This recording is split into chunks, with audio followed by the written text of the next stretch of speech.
大家好，我係 Sammy。踏入馬年呢，先喺呢度祝大家萬事如意、身體健康、馬年行大運啊！之前呢，英國修改咗有關永居申請嘅要求啦，當中都牽涉到 BNO Visa 嘅申請者嘅，咁所以早前呢就訪問咗英國執業律師林律師咧，就同大家講解相關嘅影響啦，都已經出咗2集噶啦。一集咧就係講語文能力試由 B1 升到 B2 嘅影響啦，另外一個咧就講關於12,570英鎊嘅入息要求，以及一啲刑事記錄啊、行為要求嘅影響嘅。有興趣咧就可以睇翻之前呢2條片啦。呢一集咧林律師咧就會答翻2個好多人問嘅問題嘅。第一個咧就係有關太空人嘅。第2個咧就係關於5年居留期限，究竟係由 BNO Visa 批出日計啊，定係入境英國嗰日計起嘅呢？想知道的話咧，記得睇到尾啦。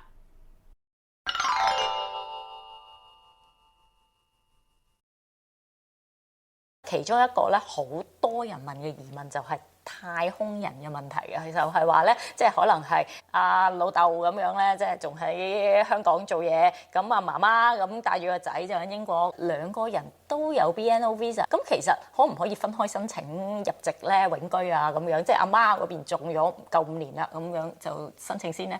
嗱，其實咧嗰個現行嗰個法例咧就係話，如果子女係細過18歲嘅話咧，一定要跟父母爸爸媽媽一齊去申請呢個永久居留，除非你係有一啲特別嘅情況，譬如咧你係有一個佢哋叫做 sole parental responsibility， 你係咧唯一一個家長去照顧啲仔女嘅，呢樣嘢咧係需要申請人主動提供證據去證明嘅。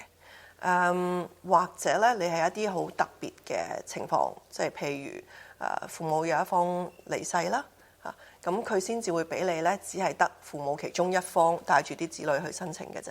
即係如果冇呢啲咁嘅特別情況底下，就冇得咁樣分開獨立申請嘅喎。即係可能就淨係得阿媽可以申請到入籍，咁個仔就即係個仔就冇，就未必申請到啦。係啦，係啦。咁就要個媽本身係 OK 嘅，即係佢符合其他資格嘅話。OK， 即係要個阿爸嗰邊都 fulfill 埋嗰個永居嘅要求，5年一齊咁樣一家申請，先至可以擸到個仔一齊入去。係啦，即係除非你係我頭先咁講嗰啲特殊嘅情況，媽媽一路都留喺英國嗰度湊啲小朋友，所以咧佢係一個叫做唯一一個家長 sole parent 嘅責任啊。呢個係要透過提出證據去證明嘅，否則的話咧就係一定要父母雙方一齊申請啦，或者咧要等到咧小朋友到咗18歲之後自己獨立去申請啦。OK， 咁即係如果小朋友獨立18歲就要個 visa 唔夠期就要續證咯 extend visa 咁樣。OK， 解釋咗大家嘅問題啦，即係有啲好多人都問咧，即係太空人啊咁樣2個都有資格啊，可唔可以獨立申請啊？其實你哋可以獨立申請嘅，但係就唔係一家人咁樣咯。最主要就係嗰個未夠18歲嘅小朋友點算咧？咁就係要一家人先至得嘅。但係即係頭先咧，阿林律師有講過啦。咁如果咧即係大家係有一啲證明啊咁樣咧，可以證明到即係可以係 sole parent 嗰方面咧去帶個小朋友咧，都可以申請嘅。真係又唔係話完全100% 拒諸門外，但係呢個咧就係複雜啲嘅，比較技術性嘅嘢咧，係啦，咁就可能呢樣嘢咧就要揾阿林律師幫手㗎咁樣咧，去搞一搞咁樣咯，係啊。咁好啦，咁其實除咗呢一方面咧之外咧，仲有第2個問題咧，就好多人都係問嘅。永居個居留期限咧，其實咧係由呢一個咧簽證批嘅日期計起啊，定係 landing 嘅日期咧計起的話咧，哇！跟住咧就發現好多人留言咧，即係都有唔同嘅 comment 啊。你話係簽證嘅日期計起，跟住又話唔係喎，真係其實唔簽證計起咧都得嘅喎，咁樣可唔可以話再 clarify 翻咧多次咧？究竟呢一樣嘢點解會有個咁嘅坊間有個咁大嘅爭議喺度咧？嗱，其實一般情況嚟講啦，就係你個簽證個 BNO 係5年噶嘛，佢批嘅時候係5年噶嘛，而佢要求你喺英國嘅時間都係5年啊嘛，咁所以一定係由你批簽證嗰一日開始計嘅，你得5年啫嘛嚇。咁但係有一啲人咧，我明白可能以下2個情況咯。第一個情況就係我批簽證嗰一日，我冇即刻入到英國，我係可能半年之後先入去。咁呢半年咧就會計做一個叫做 absence 你唔喺英國嗰個日子，但係咧正式去開始起標計咧，都係佢批簽證俾你嗰日。即係一路以嚟咧都有2個方法去申請嗰個 BNO 簽證嘅，一係咧就係網上申請，一係咧你就要去個簽證中心。網上申請咧就係佢 email 批俾你嗰日就係嗰日啦，你冇得揀嘅。去簽證中心咧，佢就會俾一個我哋叫做一個 visa 嘅 finite 黐咗喺你個 passport 嗰度，就係話你邊一日可以入去佢有個validity 有效期嘅，邊一日有個期限俾你入去嘅。好多朋友會有一個 confusion 到底係邊一日？其實正式咧就係話佢個 decision email 或者 letter 話佢俾你5年嘅簽證邊一日生效，就係嗰日開始計。咁另外一個情況咧，就係有啲朋友咧一開始就唔係揸 BNO 入英國嘅，即係可能用 working visa 或者 student visa 嗰啲入去啦。係啦，咁所以咧就會有一個confusion， 有個混亂，就係邊一日開始計。其實就取決於你揸住嗰個簽證咧，本身係咪可以申請 settlement 嘅。如果只係一個 student visa 咧，你冇得申請 settlement 嘅，所以之前嗰啲唔使計㗎啦。就只係 BNO 批俾你嗰日計。但係 working visa 就好似得嘅，係啊 ，working visa 就應該係咧，你就由你合法喺英國嗰日開始計。咁有啲人譬如佢係由 spouse visa 轉去 BNO，咁咧亦都係你由個 spouse visa 佢俾你入英國嘅時候，就可以將嗰段期間咧計埋落去嗰5年嗰度。即係你攞住個 working visa，例如已經留咗2年啦，跟住再 BNO visa 留咗3年，佢就可以 combine 啦，申請啦。你夠5年的話，就可以申請永居㗎啦。咁樣呢個就係點解有啲人可以提早申請嘅原因。已經攞咗，係啦。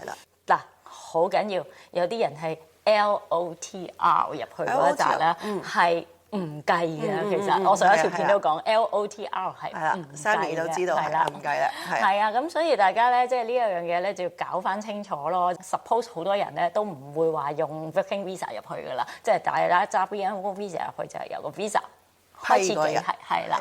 咁但係大家可能係比較多人 confuse 係之後入去啦。你1年之後入去，喂，你都唔夠5年，即係個 visa 到期，你都未能夠申請永居。始終移民法例咧都係好複雜，裏邊有好多呢啲咁嘅細節位嘅。而家修改咗個永居要求啦，咁其實你有冇話聽到咧嚟緊咧，即係入籍嗰方面有冇改動咧？即係話5年之後仲有個+1噶嘛咁樣。咁嗰個諮詢文件裏邊咧，除咗頭先話佢想諮詢一下係咪要攞走永居持有人嘅一啲福利之外咧，佢亦都有提過咧，喺將來佢哋都會改變入籍嘅法例嘅。點樣改咧？我哋而家未知道，但係咧佢好明確咁講咗，而家先要做完呢一個永居法例嘅改動。做好完之後咧，佢就會進一步去改入籍嘅法例。因為入籍法例咧，其實係因為涉及到英國國籍法，所以佢要改嘅話咧，要通過議會嘅批准嘅。咁所以咧個需要嘅時間咧就會長啲。大家頭先聽到嗰啲喐嘅就係5啦，咁+1咧仍然沿用翻以前舊嘅法例。係啦，但係就夜長夢多，而家所有嘢喺度喐緊，真係醖釀緊喐緊，會唔會咧？即係到之後咧，又有機會咧再改咧？冇人知啊！真係大家冇水晶球，唔知嗰邊究竟會唔會再喐啦？咁所以咧都係講嗰句啦。如果大家一夠資格申請咧，就唔好諗啦，真係即刻申請永居啦咁樣。咁如果唔係再等落去咧，真係夜長夢多，唔知道會點樣咧去改法㗎啦咁樣。係啊，咁我哋預期啦，嚟緊去到2026年第一季咧，會係有好多申請者啦。咁我哋嘅團隊咧，其實就係已經準備好。幫我哋首先，我哋個 priority 會俾咗現行嘅客戶啦，去處理佢哋嘅所有查詢、所有申請。咁亦都我哋會建議咧，其他朋友盡快都去睇翻自己幾時夠鐘可以 submit 個申請，就準備好個文件，咁同埋睇翻自己係咪符合翻相關嘅要求啦。英國永居申請修改嘅諮詢呢，就已經喺2月12號完結咗啦。咁啊，預計有機會3月呢會進一步公布細節嘅。未來點樣改呢？大家冇人知啦。不過好多人都相信呢，公布咗之後，距離實施呢都應該會有一段緩衝期嘅。所以如果大家用 BNO Visa 入境英國已經夠5年又合資格的話呢，唔好等啦，馬上申請啦，因為而家申請呢就仲係用舊制嘅。另外喺 Visa 到期前1個月呢，就已經可以申請㗎啦。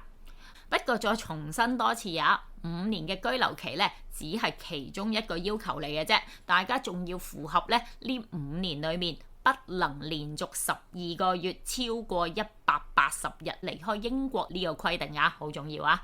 咁啊，不過據我所知啊，如果咧大家有一啲特殊嘅情況啊，例如係病咗啊，要逼不得已離開英國一段時間而超出咗呢個期限呢，當局係有機會酌情處理嘅。咁不過呢啲叫做特別個案啊，唔一定個個都批。如果大家真係屬於呢啲棘手嘅個案呢，想知道係咪真係自己可以申請到的話呢，建議大家揾翻一啲專業人士去諮詢啦。咁當然啦，如果大家呢想揾林律師幫手的話呢，都可以喺影片資訊欄內嘅 Google Form 留低聯絡資料啦。林律師嘅團隊呢就會聯絡大家噶啦。今次嘅影片呢就嚟到呢度啦。如果覺得我呢條影片有用嘅，記得 Like、Share 同埋留言支持啦。下次見，拜拜。